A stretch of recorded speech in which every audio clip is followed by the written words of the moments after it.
31 mars 1939. Le défilé de la victoire totale de Franco à Madrid symbolise l'installation sur toute l'Europe d'une hégémonie fasciste indiscutée. Dans quelques jours, les Allemands feront leur entrée dans Prague et les Italiens annexeront l'Albanie.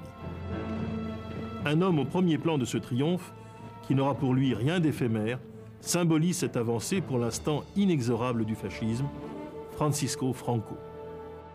Pourtant, ce militaire de carrière, qui n'était pas même l'initiateur du pronunciamento de 1936, n'avait pas au départ les atouts maîtres pour l'emporter. Sa victoire n'en est que plus complexe et plus spectaculaire. Pour la comprendre, il nous faut tout d'abord revenir sur le déclenchement de la guerre civile en 1936. Qui dirige alors le pays ? Depuis le mois de février 1936, l'Espagne a pour gouvernement une coalition de Front populaire qui a précédé de quelques mois le même regroupement en France de socialistes réformistes, de républicains de gauche et de communistes, ces derniers pour l'instant hors du gouvernement. Mais l'Espagne n'est pas la France. Société encore largement agraire, elle hérite d'un terrible 19e siècle, anarchique, violent et immobile, et d'un partage presque total du pays entre catholiques fervents et laïcs militants. Comme le camp laïque libéral dans ses différentes incarnations depuis 1820 n'a rien fait pour donner la terre aux paysans. Il en est résulté une profonde altération de l'identité de la gauche. Face au monde des villes, tour à tour libéral, radical, républicain, et au XXe siècle socialiste, voire communiste, le prolétariat rural d'Andalousie, puis ses enfants, devenus ouvriers à Madrid ou à Barcelone, a développé sa propre idéologie, hostile à tout compromis, le communisme libertaire ou anarcho-syndicalisme, où se mêle aspiration sublime à l'égalité totale et millénarisme violent. Dès l'instauration du Front populaire, les anarchistes, qui refusent de participer au gouvernement, s'engagent dans des violences sporadiques qui soulèvent d'indignation l'autre Espagne, l'Espagne catholique. Or, à droite, la radicalisation n'est pas moins forte. Les conservateurs espagnols ont dans leur propre rang le pendant idéologique de l'anarchisme de la gauche avec les carlistes, descendants de cette Vendée catholique et légitimiste espagnole qui, tout au long du XIXe siècle, surtout en Navarre, a combattu tout accommodement avec le monde moderne au nom de l'utopie opposée d'un ancien régime intégral. Dans le même temps, la droite conservatrice plus racise est débordée. Prise dans la faillite de son expérience d'autoritarisme besogneux avec le général Primo de Rivera dans les années 20, la droite classique espagnole doit subir tour à tour, au début des années 30, la poussée des républicains, l'abdication du roi Alphonse XIII, l'instauration d'une république parlementaire qui lui est défavorable.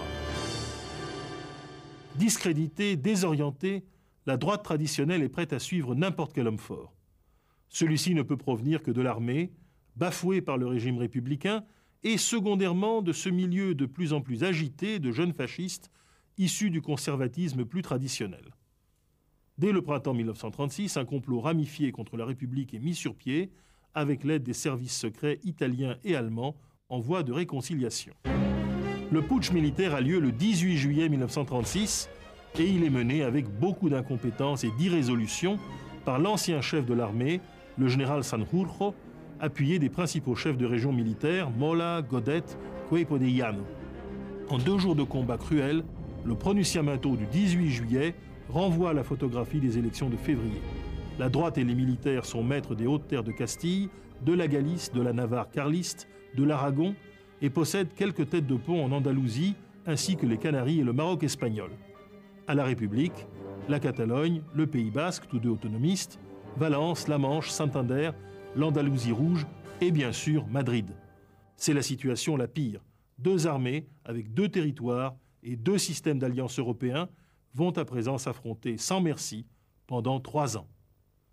Pour comble de surprise, Sanjurjo, chef du soulèvement, disparaît dans l'accident d'un avion qui l'amenait à Burgos pour y prendre le commandement de l'insurrection. L'heure de Franco a sonné. Mais qui est-il ? Franco est l'homme de la situation, c'est aussi le propre auteur de sa réussite, un peu inattendue. Car l'homme n'est pas le militaire fasciste que l'on décrit volontiers dans la presse de gauche.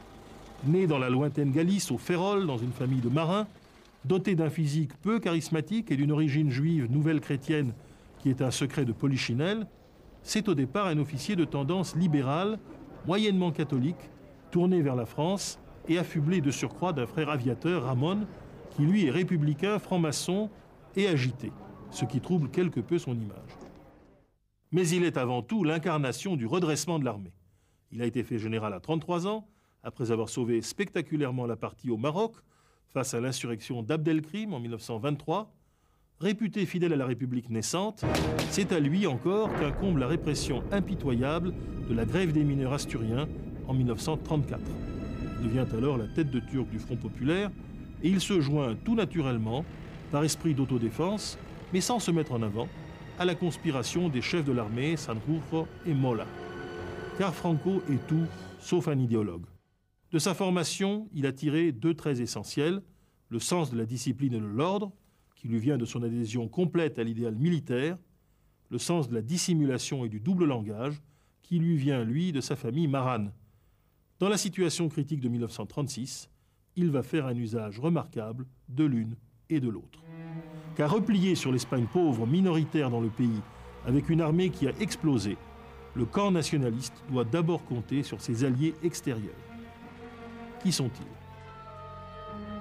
Outre le Portugal de Salazar, son grand arrière, Franco dépend d'abord et avant tout de Benito Mussolini.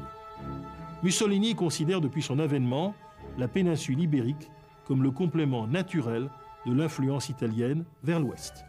Il cherche même à y obtenir des bases vers l'océan Atlantique, et c'est la raison pour laquelle il s'intéresse tant d'emblée à l'armée d'Afrique de Franco et aux Canaries. Très vite, dès la fin juillet 1936, il dépêchera 70 000 volontaires en Espagne, ainsi que des chars, des avions, souvent de qualité moyenne, mais fort utiles pour une armée qui a perdu ses stocks et ses dépôts. Sa marine aide Franco à tenir les Baléares. Mais Mussolini est un allié encombrant. Il cherche à imposer un véritable protectorat à l'Espagne. Le Duce avait en effet négocié une reddition particulière des nationalistes basques, très catholiques et républicains assez tièdes, qui étaient tout prêts à accepter la régence d'un prince italien sur leur province détachée du reste de l'Espagne.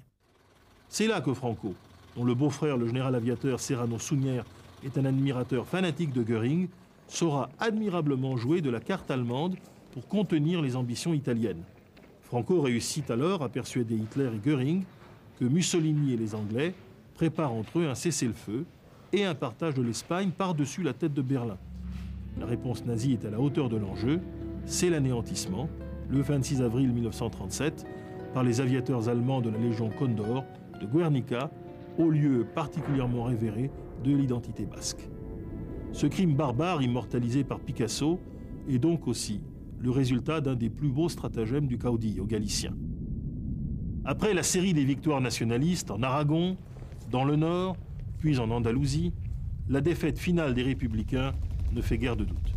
Mais l'héroïsme des combattants de Madrid, en février 1937, appuyés par les brigades internationales venues de toute l'Europe, retarde encore l'échéance. Là encore, Franco agit avec circonspection. S'il avait forcé son avantage militaire fin 1937, il aurait pu aussi provoquer un basculement des opinions occidentales en faveur d'une intervention au profit des républicains, laissant durablement l'Espagne méditerranéenne et Madrid aux mains de ses ennemis. Pour éviter cet engrenage, il lui fallait désormais allier la ruse à la force. C'est ainsi l'accord tacite des démocraties occidentales qui va définitivement lui conférer la victoire. Dès 1936, Franco n'a cessé de faire passer des messages à l'Ouest. À ses interlocuteurs militaires français, il rappelle la fraternité d'armes au Maroc. À ses soutiens anglais, il donne toutes les garanties possibles sur Gibraltar et sur les biens anglais en Espagne. Très vite, le Premier ministre britannique Stanley Baldwin, son futur successeur Neville Chamberlain, lui sont acquis, comme tout l'establishment britannique, Churchill compris. Sous la pression de Londres, Paris finit par s'aligner. Pourtant, à aucun moment, l'alliance allemande et italienne n'aura été remise en cause par Franco. La France et l'Angleterre ont donc capitulé pour rien.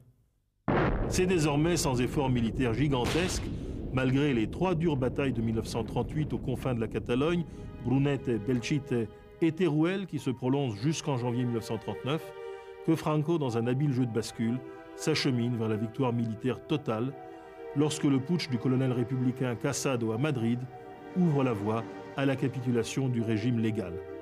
Le 28 mars 1939, Madrid tombe aux mains des franquistes.